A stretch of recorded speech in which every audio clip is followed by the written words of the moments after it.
저는 오늘 이 시간 룻기 2장 2절 말씀을 가지고 그리스도인의 표준시는 카이로스입니다 라는 주제로 같이 하나님의 말씀을 나누며 결단하는 시간을 가지려고 합니다.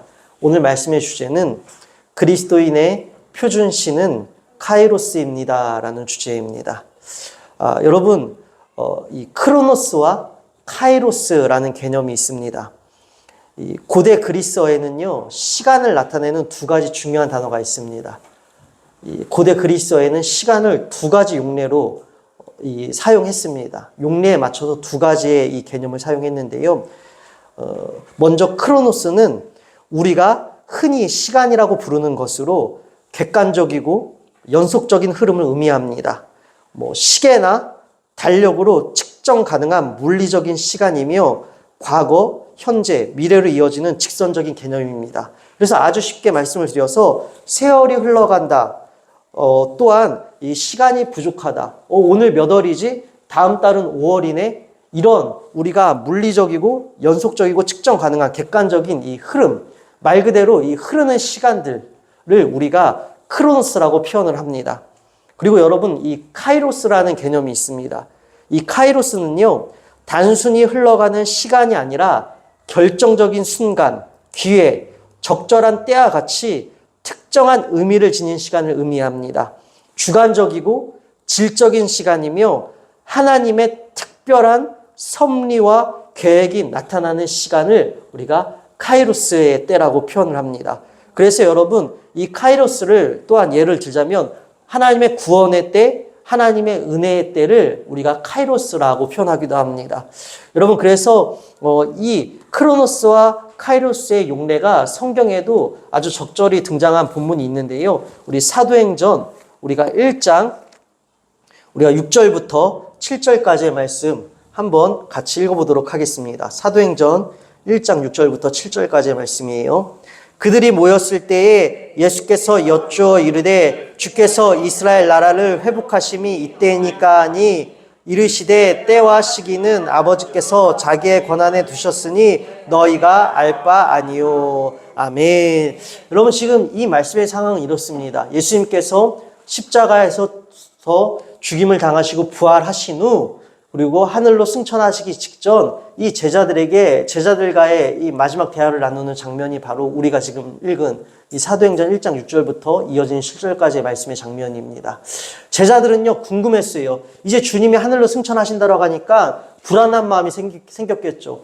우리의 눈으로 봤을 때는, 우리의 생각으로는 지금 아직 주님의 나라가 또한 주님을 믿는 백성들의 이 눈에 보이는 승리가 를 쟁취하지 않았기 때문에 여전히 혼란스럽고 어둡고 이 주님을 믿는 자들이 뭔가 이 높여지고 권한을 획득하고 권세를 부릴 수 있는 것이 아니라 여전히 어렵고 핍박 또한 여전히 이런 따가운 시선들을 받고 있었기 때문에 불안한 마음이 들었습니다. 그래서 이제 하늘로 승천하실 우리 주님을 붙잡고 예수님을 붙잡고 주님께서 이스라엘을 회복하실 때가 언제입니까? 라고 여쭙니다.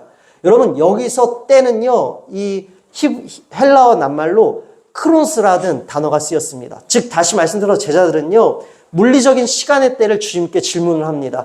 주님, 언제쯤이면, 다음 달이면, 다음 달 11일이면 우리 이스라엘이 회복되겠습니까? 아니면 주님, 내년 며칠이면 우리 이스라엘이 회복되겠습니까? 라는 이 물리적인 시간의 때를 이 제자들은 예수님께 여쭙니다. 그랬더니 우리 예수님께서 그들에게 이렇게 답변하시죠.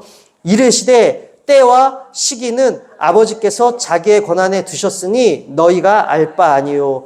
이르시되 때와 시기는, 그러니까 여기서 이 때는 크로노스라는 단어가 사용되었고요. 시기는 카이로스라는 단어가 쓰였습니다. 다시 말씀드려서 이 물리적인 시간과 우리가 흐르는 연속적인 시간과 또한 이 시기, 하나님의 구원의 때는 다 우리 주님께 달려 있다라는 것입니다. 우리의 이 모든 인생에 우리가 흘러가는 이 물리적인 시간의 개념들 뿐만 아니라 우리의 삶 가운데 개입하여 주셔서 은혜를 베풀어 주시는 모든 구원의 때는 다 주님의 권한에 달려 있다라는 것이에요.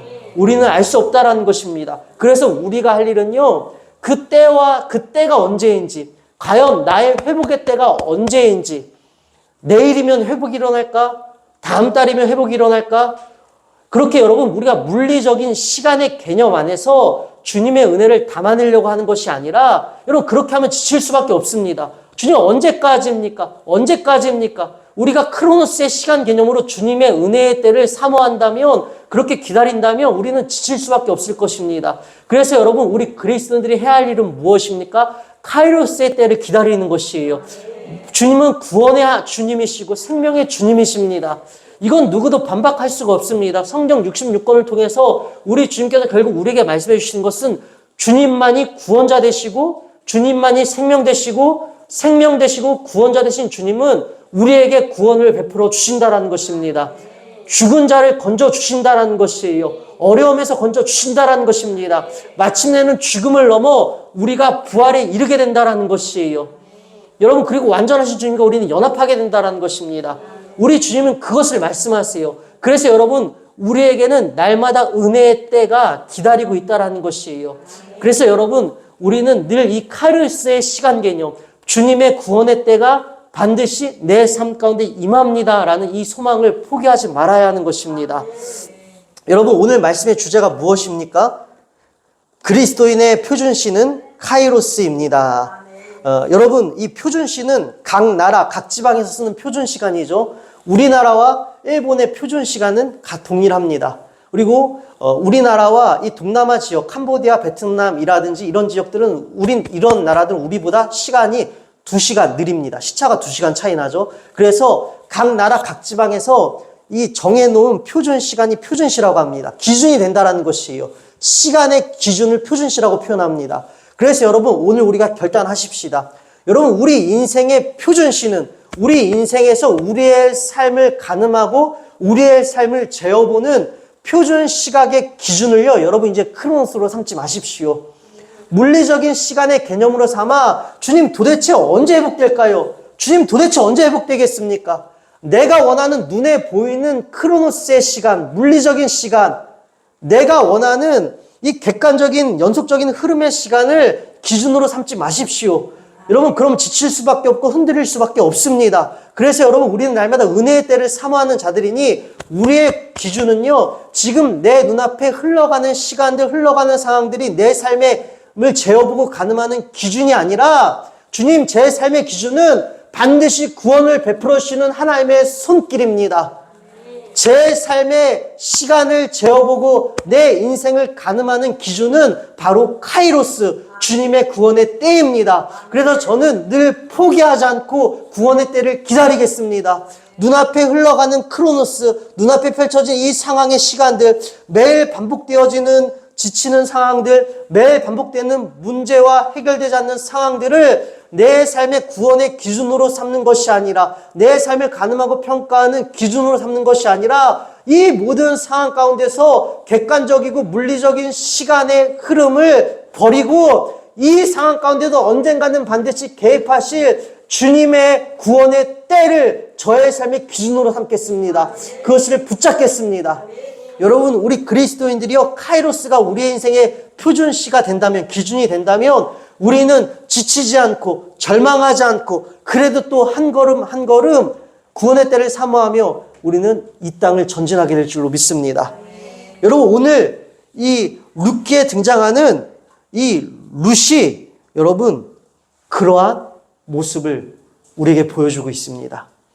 나오미는요 크로노스로 자신의 삶을 가늠하고 자신의 삶을 평가했습니다.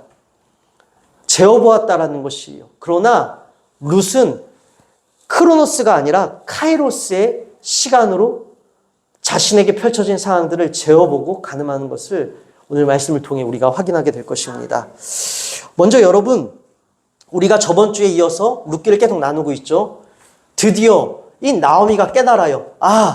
정말 룻을 떼어낼 수가 없겠구나. 룻이 정말 나를 사랑하고 함께하길 원하는구나. 뿐만 아니라 룻이 내가 믿는 하나님을 정말 진실로 믿는구나. 그래서 이 나오미는요, 이 룻과 함께 가기로 결정을 하고 이 베들레헴으로 이제는 자신의 고향인 베들레헴으로 발길을 돌립니다. 그때 여러분 우리가 1장 20절 말씀을 한번 읽어보도록 하겠습니다. 1장 19절부터 20절까지 말씀 읽도록 하겠습니다. 이에 두 사람이 베들레헴까지 갔더라. 베들레헴에 이를 때에 온 성읍이 그들로 말미암아 떠들며 이르기를 이가 나옴이냐 하는지라. 나오미가 그들에게 이르되 나를 나옴이라 부르지 말고 나를 마라라 부르라. 이는 전능자가 나를 심히 괴롭게 하셨음이니라. 아멘. 이런 지금 두 사람이 이 베들레헴까지 갔다라는 것이, 베들레헴에 이를 때 온 성읍이 그들로 말미암아 떠들었대요. 떠들었다라는 것은 조롱하고 비냥 걸었다라는 것이에요. 저 나오미 엘리멜렉의 아내가 아니야. 저 집 이 예루살렘의 베들레헴에 흉년이 들었을 때 자기네들 여기서 버티지 못하고 먹고 산다고 그 음행으로 가득한 모압 땅으로 갔잖아. 꼴 좋다 봐라. 모압 땅으로 버티지 못하고 갔더니 남편도 잃었지. 거기서 두 아들도 잃었지. 며느리 2명 중에 1명은 같이 함께 하지 않고 그 땅으로 돌아가고 1명만 같이 오고 에이 꼴 좋다라면서 조롱하고 그들의 이 패잔병과 같은 발걸음을 비인양거렸다라는 것이에요. 그래서 지금 나오미가 어떻게 하고 있죠? 그 자신을 조롱하는 사람들에게 나를 이제는 이 나오미라고 부르지 말고 전능자의 손길이 나를 치셨으므로 나를 마라라 부르래요. 여러분, 룻기를 읽을 때에 이 이름에 담긴 의미들을 보면 참으로 우리가 어떠한 중요한 삶의 메시지들을 캐치할 수가 있습니다. 늘 말씀드리지만 성경에 등장하는 이름들의 의미 안에는요, 그 당시의 시대적 상황이나 어떤 하나님께서 상징성을 부여하는 장치들로 이름들을 사용하실 때가 있어요. 그래서 우리가 저번주에 나눴던 것처럼 이 엘리멜렉, 나오미의 남편이었죠. 나의 하나님이 왕이시다. 그래서 여러분 우리가 어떻게 결단하자라고 했죠? 나의 왕은 주님이시니 주님이 왕 되시는 그 자리로부터 우리가 결코 돌아서지 않으리. 그래서 마치 펴와 살이 찰싹 달라붙어서 떨어지지 않는 그 부쩍도라의 표현을 우리의 삶에 장착하여 나의 왕 되신 주님으로부터 우리는 떨어지지 않겠습니다. 결코 돌아서지 않겠습니다. 우리 그 결단을 이루자고 우리 저번 주에 나누었었죠. 그래서 엘리멜렉의 이름은 나의 하나님이 왕이시다라는 뜻이었고 나오미는 기쁨이란 뜻이었어요. 그리고 이 말론과 기론 두 아들 말론과 기론의 이름의 뜻은 질병과 황폐의 뜻을 담고 있었다라고 말씀을 드렸습니다. 뿐만 아니라 지금 이 룻기의 시대는 사사시대라고 말씀을 드렸어요. 다시 말씀드려서 사사시대는 모든 끔찍하고 추악한 죄로 마치 캄캄한 흑암의 밤에 죄를 끊임없이 토해내는 듯한 아주 잔인하고 물러나기가 이를 길 없는 아주 끔찍한 그런 정말 질병과 황폐와 기근의 시대가 바로 이 사사시대였습니다. 그 모든 것들이 두 아들의 이름을 통해 잘 드러나 있고 이 황폐함을 겪게 된 이유는 왕 되신 주님으로부터 돌아섰기 때문에 그 일이 일어났음을 우리가 확인했었잖아요. 여러분 오늘도 보십시오. 이 나오미가요 자신의 이름을 마라라고 하래요. 마라는 여러분 무슨 뜻인지 아십니까? 마라는요 쓴물 괴로움이란 뜻이에요.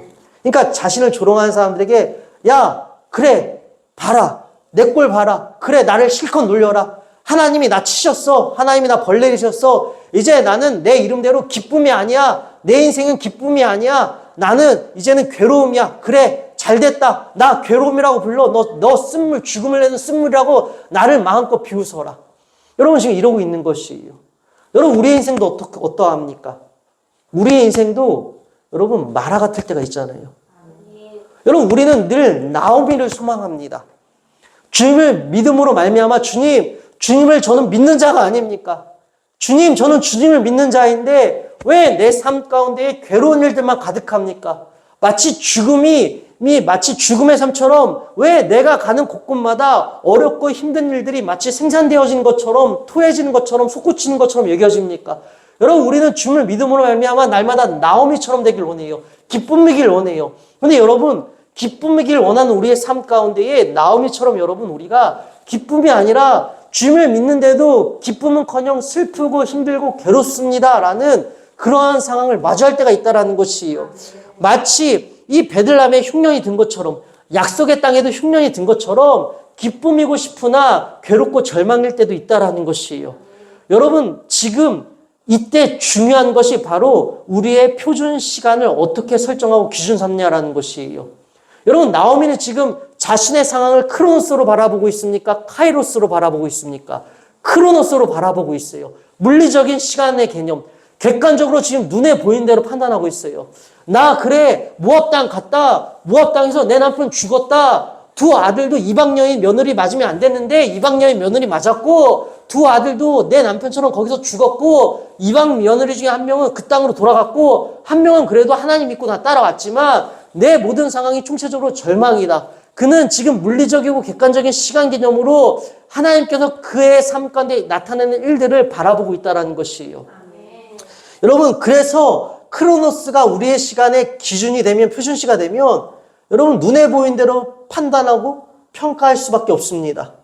힘들면 힘들고 괴로우면 괴로움이에요. 그렇게 끝날 수밖에 없습니다. 그런데 여러분 이 상황 가운데에 우리가 2장으로 이제 넘어오게 됩니다. 2장 1절이에요. 함께 읽겠습니다. 나오미의 남편 엘리멜렉의 친족으로 유력한 자가 있으니 그의 이름은 보아스더라. 아멘. 여러분 2장 1절과 1장 22절에는 중요한 하나님께서 숨겨주신 은혜의 그림자가 서려 있습니다. 그것을 다시 한번 제가 1장 22절도 한번 읽어보도록 하겠습니다. 1장 22절이에요. 나오미가 모압 지방에서 그의 며느리 모압 여인 룻과 함께 돌아왔는데 그들이 보리 추수 시작할 때에 베들레헴에 이르렀더라. 아멘. 여러분 지금 나오미와 룻이 지금 여러분 베들레헴에 이를 때가 어느 때라고요? 보리를 추수할 때. 여러분 보리가 지금 보리씨를 뿌렸을 때입니까? 자라날 때입니까? 추수할 때입니까? 보리를 추수할 때 그들이 도착했다라는 것이에요. 바로 여러분 이것이 구원의 그림자고 주님께서 예배하신 은혜가 시작되고 있는 지점을 우리가 발견할 수 있습니다. 여러분 수확은 추수는 기쁨이잖아요. 비어진 것이 채워진다라는 것이잖아요. 그동안 우리가 힘들고 괴롭더라도 포기하지 않고 울며 뿌린 씨앗들을 마침내는 기쁨의 단으로 수확하는 시기가 바로 이 추수의 시기 아니겠습니까? 이 기쁨의 시기에 그들이 도착했다라는 것이고 2장 1절 나오미의 남편 엘리멜렉의 친족으로 유력한 자가 있으니 그의 이름은 보아스더라. 지금 여러분 아주 중요한 인물 보아스가 소개되어지고 있는데 이 보아스가 자신의 나오미의 죽은 남편이었던 엘리멜렉의 친족이었더래요. 여러분 제가 여러 번 설명드려서 이 형사취수제도 계대결혼에 대한 제도를 여러분이 어렴풋하게 아실 것입니다. 여러분 이스라엘에는 이러한 제도가 있었습니다. 이스라엘은요 예전에 옛적에 우리나라와 비슷해서 만약에 자신의 집에 아들이 없으면 유산을 물려줄 수가 없었습니다. 옛날에 우리나라도 딸에게는 유산을 물려주지 않았기 때문에 만약에 그 집안에 남편이 죽고 아들도 없으면 그 집안의 남편의 재산들은 친척들이 나눠 가졌습니다. 그렇게 되면은 이 과부가 되었고 또 남겨진 딸들은 어떠한 재산도 받을 수가 없었기 때문에 바로 그 순간에 얼마나 풍요로운 삶을 누렸던지 간에 만약에 아들이 없이 남편이 죽는다라고 한다면 그들의 삶은 한순간에 최하 빈곤층으로 떨어지고 나락으로 떨어질 수밖에 없었다는 것이에요. 그래서 하나님께서는 이를 방지하시고자 약자들을 보호하시고자 이 계대 결혼이라는 제도를 하나님께서 세우십니다. 그래서 만약에 이 첫째 형이 아들이 없이 죽었어요. 그럼 이 형수가 이 둘째 아들과 이 잠자리를 가져 아들을 낳으면 이 아들은 둘째 아들의 도련님의 아들이 되는 것이 아니라 죽은 첫째 형의 아들로 이 족보에 기록되고 그 첫째 형의 재산도 이 아들을 통해서 어떻게 됩니까? 바로 물려지기 때문에 이 약자들이 과부가 되었던 자가 재산을 보호받을 수 있는 그러한 제도가 있었다라는 것이에요. 여러분 근데 이것이요 단순히 직계가족에만 해당되는 것이 아니라 어떻게든 이 약자들을 보호해야 되기 때문에 직계가족이 없다라면 사촌, 오촌, 육촌, 친족까지로 이것이 확대하여 적용이 됩니다. 근데 여러분 마침 2장 1절 나오미의 남편 엘리멜렉의 누구요? 친족이라는 것입니다. 친척이 마침 그 베들레헴 땅에 있었다라는 것이에요. 아까 1장 22절 그 보리를 추수하는 계절이었다라는 것처럼 엘리멜렉의 대가 완전히 끊어지지는 않았다라는 것입니다. 아직 그 죽었던 남편 엘리멜렉의 재산을 다시 돌려받을 수 있는 나오미가 나를 이제는 기쁨으로 부르지 마라 괴로움이다 라고 하였지만 우리 주님께서는 지금 어떠한 것을 숨겨놓으셨습니까? 은혜를 숨겨놓고 예배드신 말미암아 그의 괴로움을 기쁨으로 바꿀 수 있는 극적인 장치들을 지금 마련해주고 계셨다라는 것이에요. 여러분, 우리 주님의 손길들을 보십시다. 우리 주님은 구원의 주님이십니다. 앞서 말씀드린 것처럼 사사시대는요, 어떠한 소망도 없는 시대예요. 죄를 재현하고 재현하는데, 여러분, 그 재현하는 죄의 양상이요, 똑같은 것이 아니라 갈수록 더 끔찍한 죄를 재현하는, 범죄가 극도로 가득 찬 시대였습니다. 어떠한 소망도 없었던, 사람들이 탐욕과 자기 만족과 쾌락의 추구를 위하여 집단 성폭행, 살인 이런 것들을 여러분 서슴없이 저지르는, 동성애부터 시작해서 모든 쾌락 만능주의, 모든 물질 만능주의, 나만 만족하면 돼, 나만 행복하면 돼라는 이 개인 이기주의가 극심하게 팽배가 되어서 말 그대로 지옥과도 같은 시대가 바로 이 사사시대였습니다. 여러분, 그러나 그 사사시대에 우리 하나님께서는 그래도 포기하지 아니하시고 날마다 그들에게 회복의 분기점이 될 사사들을 보내주셔서 그 사사들을 통해 그들이 회개하면 다시 회복시켜주신 것을 우리가 보게 되었고, 그 사사들이 치리하던 때에 이 룻기를 주신 것은 하나님께서 우리 이 말씀을 읽는 후대 사람들로 하여금, 우리들로 하여금 어떠한 절망과 어떠한 어둠이 우리의 삶 가운데 그늘을 드릴지라도 하나님의 구원의 손길은 멈추신 적이 없다라는 것을 알려주시기 위함이라는 것이에요. 여러분 보십시다. 여러분, 나오미의 삶은요, 완전한 죽음이었습니다. 말 그대로 기쁨이 괴로움이 되었어요. 어떠한 소망도 없는 상태였습니다. 룻도 보십시다. 모압 여인이었어요. 이스라엘 백성들이 그렇게 여러분 가증스럽게 여기는 모압 여인이었다라는 것이에요. 이 모압 여인이요, 하나님을 소개받았고 하나님을 믿기로 결심하였고 그 믿음을 지키기 위하여 이제는 오히려 자신의 이 처가와 이 자신이 자고 나란 모압 땅을 떠나서 어떻게 합니까? 나오미를 따라 낯설고 언어가 다르고 풍습이 다르고 문화가 다르고 관습이 다른 철저히 혼자인 그 베들레헴으로 따라오지 않습니까? 나오미와 룻 둘 다 여러분 완전한 어둠이고 절망이고 어떠한 소망도 보이지 않는 말 그대로 이 사사시대를 대표하고 있습니다. 사사시대의 이 어두운 그림자가 절망이, 사망이 이들의 삶에 그대로 재현되고 드리워져 있습니다. 그러나 이 어둠 속에서도 우리 주님은 어떻게 하고 계셨더라고요? 포기하지 않고 구원의 여정을 만들어내고 계셨다라는 것입니다. 우리 주님은 어둠 속에서도 일하셨고 구원의 수고를 멈추지 않고 계셨습니다. 여러분, 우리의 삶도 동일합니다. 여러분, 우리의 삶도 연속적인 괴로움과 왜 하나님 약속의 백성인 우리에게 기근이 들고, 왜 하나님 약속의 백성인 우리의 인생에 흉년이 듭니까? 왜 하나님 기쁨이 아니라 괴로움입니까? 때로는 하나님 우리가 믿음을 지키기 위하여 하나님 모험을 감수해야 합니다. 하나님 두렵고 한 번도 내디뎌 본 적 없는 땅으로 우리가 나아갈 때도 있고, 한 번도 시도해보지 않은 희생과 결단과 포기를 각오한 그 수고와 결단을 우리가 결정하고 행실로 옮겨야 할 때도 있다는 것이에요. 모든 불안함과 두려움을 우리가 두 어깨에 짊어지고 믿음 지키고 전하기 위하여 그렇게 나아갈 때가 있다는 것이에요. 그럼 우리는 이러겠죠. 하나님 무겁습니다. 어려워요. 두려워요. 여러분, 그때 여러분 오늘 이 말씀을 기억해야 하는 것이에요. 우리 주님의 구원의 손길은 그 누구도 막을 수도 없고 끊어낼 수도 없고 정지시킬 수도 없습니다. 우리 주님의 구원의 손길을 정체시킬 수 있는 어떠한 세력도 없습니다. 멈추게 할 세력도 없다라는 것이에요. 우리 주님은 여전히 우리 삶 가운데 일하고 계시다라는 것이에요. 여러분, 그리고 나서 이 모든 상황 가운데에 2절이에요. 함께 읽겠습니다. 모압 여인 룻이 나오미에게 이르되 원하건대 내가 밭으로 가서 내가 누구에게 은혜를 입으면 그를 따라서 이삭을 주겠나이다 하니 나오미가 그에게 이르되 내 따라 갈지어다. 아멘. 아멘. 여러분, 룻을 보십시다. 여러분, 지금 이 베들레헴이 나오미에게 익숙한 땅입니까? 룻에게 익숙한 땅입니까? 당연히 나오미에게 익숙한 땅이겠죠. 나오미는 이 땅에서 태어났습니다. 자랐습니다. 모압 여인 룻이요? 이 땅에 처음 왔어요.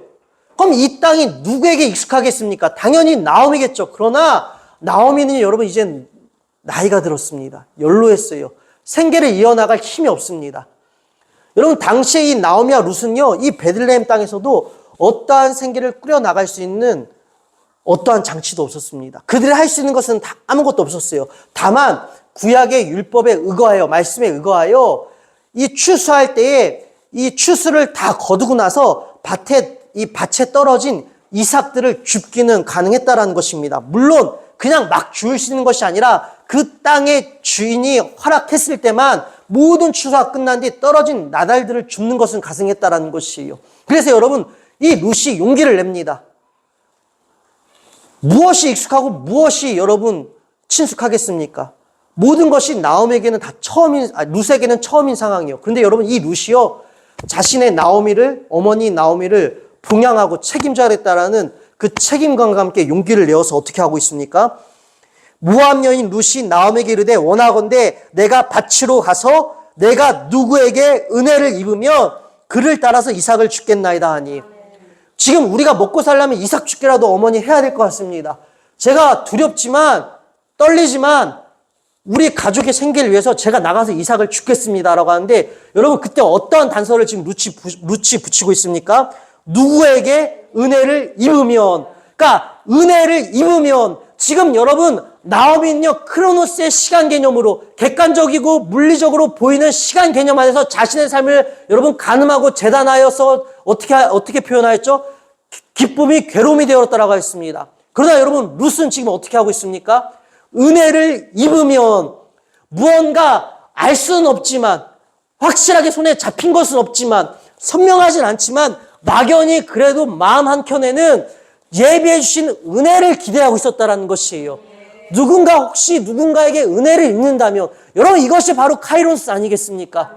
하나님, 지금 내 상황 가운데서 어떤 것도 할 수 없고 모든 것이 절망이지만, 힘들지만, 어렵지만, 주님께서 준비해 두신, 저를 위해 예배해 두신 은혜가 있을 줄로 믿습니다. 여러분, 우리의 삶의 표준 기준이 카이로스가 되면 룻처럼 불안하고 떨릴지라도, 막막할지라도, 한 번도 해보지 않은 믿음의 도전이고 여정일지라도 발을 뗄 수가 있는 것입니다. 그리고 그 발을 뗄 때에 여러분, 우리는 주님의 은혜를, 예배 주신 은혜를 만나게 될 것이에요. 누군가에게 은혜를 입으면 크로노스가 아니라 예배 주신 은혜가 있을 줄로 믿습니다. 그것이 여러분 작을 수도 있어요. 미약할 수도 있습니다. 그러나 작고 미약할지라도 여러분, 그 은혜를 혹여 내 삶 가운데 두리뭉실하고 하나님께서 내게 베푸신 은혜가 선명하지도 않고 추상적일지라도, 그래, 내게 준비해 주신 은혜가 있다. 여러분, 이 카이로스의 시간 개념을 기준 삼으셔야 하는 것이에요. 그리고 여러분, 룻이 밭으로 이삭을 주울러 나갑니다. 3절이요. 룻이 가서 베는 자를 따라 밭에서 이삭을 줍는데 우연히 엘리멜렉의 친족 보아스에게 속한 밭에 이르렀더라. 아멘. 여러분, 지금 이 룻이 이삭 죽기를 하러 도착한 밭이 어디였더라고요?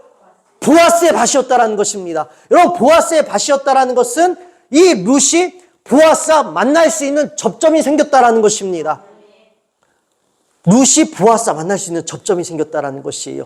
성경은 지금 우연이라고 기록하고 있죠. 그리고 이어지는 4절 볼까요? 마침 보아스가 베들레헴에서부터 와서 베는 자들에게 이르되 여호와께서 너와 함께 하시길 원하노라 하니 그들이 대답하되 여호와께서 당신에게 복 주시길 원하니라 하니라. 아멘.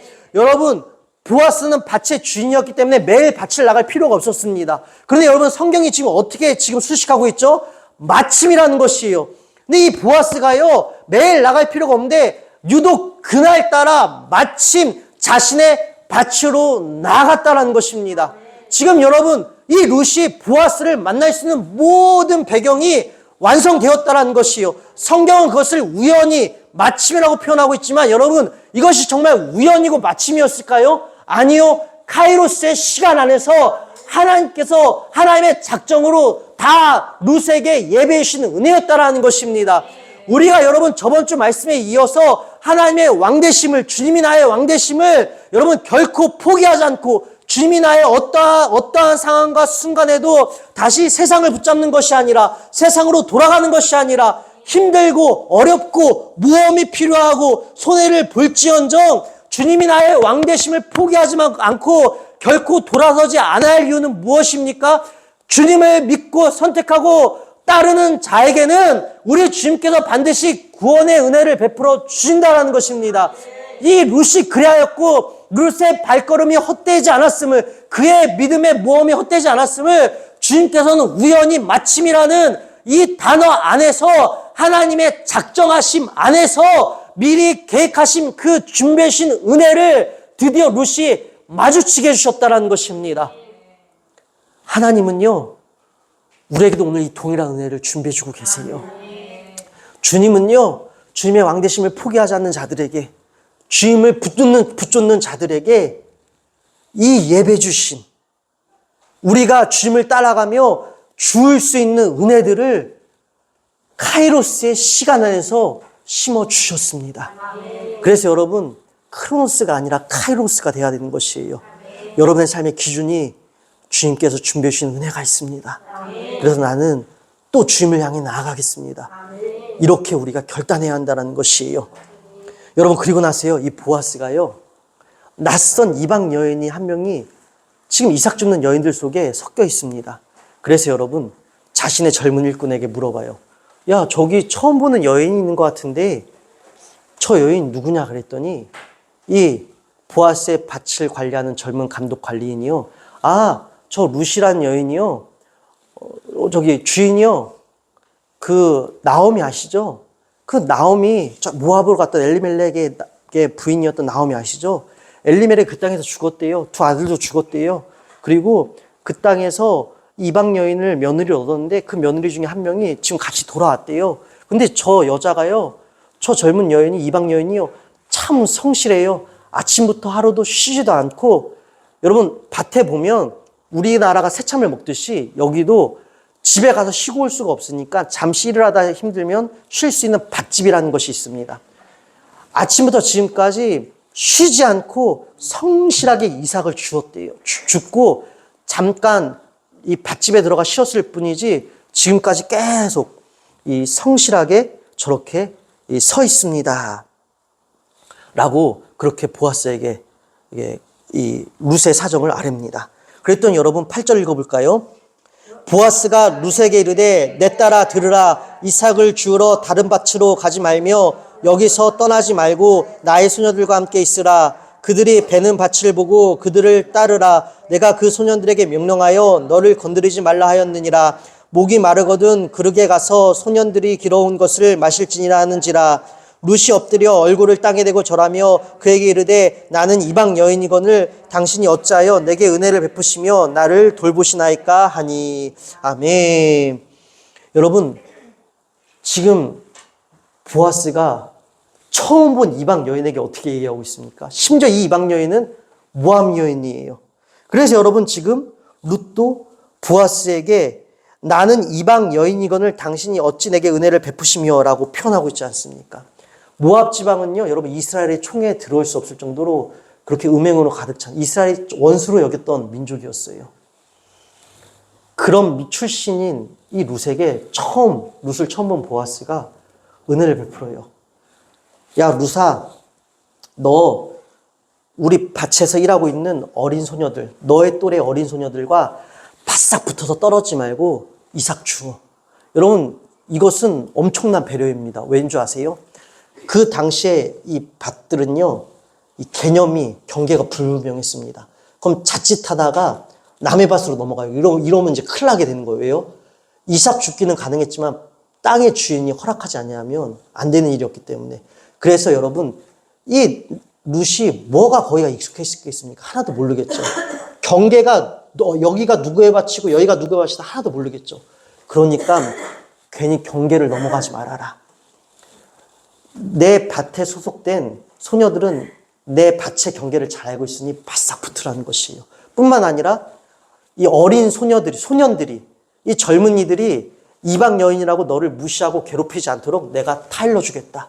그리고 우리 젊은 남자애들이 물을 길어 오는데 너 이방 여인이라고 무시해서 너만 물 마시지 못하게 그렇게 막지 않도록 내가 다 준비해 주겠다. 그러니까 너는 마음 편히 충분히 너가 필요한 만큼 차고 넘치게 내 밭에서 이삭 주어. 그리고 물도 마음껏 마셔. 여러분, 이것이 우연입니까? 아니요. 하나님께서 하나님의 구원의 때를 준비해 주셨다는 것이에요. 룻에게 하나님의 은혜의 때를 지금 준비해 주셨고 룻이 만났다는 것입니다. 오늘 말씀 정리합니다. 사랑하는 여러분, 그리스도인의 표준시는 카이로스가 되어야 하는 것이에요. 눈에 보이는 객관적이고 물리적인 시간들, 지금 내 눈앞에 펼쳐지는 사건의 흐름들로 여러분의 삶을 재단하거나 가늠하거나 평가하지 마십시오. 기준을 여러분 눈에 보이는 시간들로 삼지 마시고 하나님의 구원의 때, 하나님의 은혜를 우리의 기준으로 삼으십시오. 하나님께서 반드시 우리에게 준비해 주신 이 은혜의 때가 있다는 것이에요. 그러하게 사랑하는 여러분, 하나님의 은혜를 사모하시면서 우리가 해야 될 결단이 무엇인지 아십니까? 저번 주에는 우리 결코 주의 왕되심으로부터 돌아서지 말자 결단하였습니다. 이번 주 결단은요, 하십시오. 무엇을 하시냐? 말씀을 읽으세요. 기도하세요. 주님을 찬송하십시오. 여러분이 할 수 있는 일들을 하십시오. 아무리 힘들고 어려울지라도 여러분 포기하지 마시고 무엇이든지 작은 일부터 큰 일까지 성실히 열심히 그 자리에 버티고 서서 여러분이 해야 될 일들을 하십시오. 여러분, 룻이 해야 될 일은 이삭을 줍는 일이었습니다. 어떻게든 먹고 살려면 이삭을 주어야 했잖아요. 그리고 그 이삭 줍는 일을 룻이 어떻게 했습니까? 아침부터 지금까지 잠깐 쉬고 계속했다. 성실히 했다. 열심히 했다라는 것이에요. 여러분, 그러하게 주님의 은혜를 사모하시면서 어떠한 순간에도 포기하지 마십시오. 주님께서 반드시 내게 준비하신 은혜가 있다. 주님께서 나에게 뿌려주신 은혜를, 나를 위해 흘려주신 은혜를 내가 반드시 한 걸음 한 걸음 주우며 담고 주신 은혜로 채워질 그날이 온다. 주님의 은혜로 내가 매일을 살아갈 수 있다. 여러분, 이 결단과 이 확신과 이 신뢰를 가지시고 지금 여러분의 각자의 상황과 여러분의 신분에 맞게 여러분의 삶의 자리에서 먼저는 성실히 최선을 다해 말씀을 사랑하시고 주님을 사랑하시고 찬양하시고 기도를 포기하지 마십시오. 성실히 기도하십시오. 열심히 주님께 매달리십시오. 그리고 삶에서 여러분이 할 수 있는 의지들 꺾지 마시고 매일매일 하루하루 버티고 견디고 고작 내가 할 수 있는 일이 비록 지금 이 자리에 서서 견디는 것뿐이라 할지라도 서서 버티십시다. 그 버티는 자에게 우리 주님께서 반드시 카이로스의 은혜의 때를 허락하실 것이고 우리는 그 주님의 은혜 안에서 하루하루를 은혜로 살아내게 될 줄로 믿습니다. 그러게 사랑하는 여러분, 주님의 은혜의 때를 사모하시며 성실히 주님 앞에 나아가시는 저와 여러분이 되시기를 주님의 이름으로 축원드립니다. 기도하겠습니다. 하나님 아버지 감사합니다. 하나님, 때로는 너무나 삶이 흑암이고 캄캄하고 절망일 때는 우리가 나오미처럼 눈에 보이는 대로 판단할 때가 있습니다. 그러나 하나님, 눈앞에 어떤 상황이 펼쳐지든지 간에 주님께 내가 원하는 객관적인 물리적인 회복의 때를 구하는 것이 아니요, 룻처럼 반드시 준비해 주신 은혜를 믿고 한 걸음 한 걸음 그래도 살아내고 그래도 서 있는 우리가 되게 하여 주시옵소서. 그리할 때에 우리는 반드시 주님께서 예비신 은혜를, 그 구원의 때를 만나게 될 것이며 또 주님께서 우리가 살아낼 수 있도록 매일매일 흘려주시는 그 은혜를 주워 담아 우리는 또 오늘 하루를, 내일 또 하루를 승리하며 살아내게 될 줄로 믿습니다. 모든 것에 감사하오며 사랑이 많으신 우리 주 예수 그리스도의 이름으로 기도드립니다. 아멘.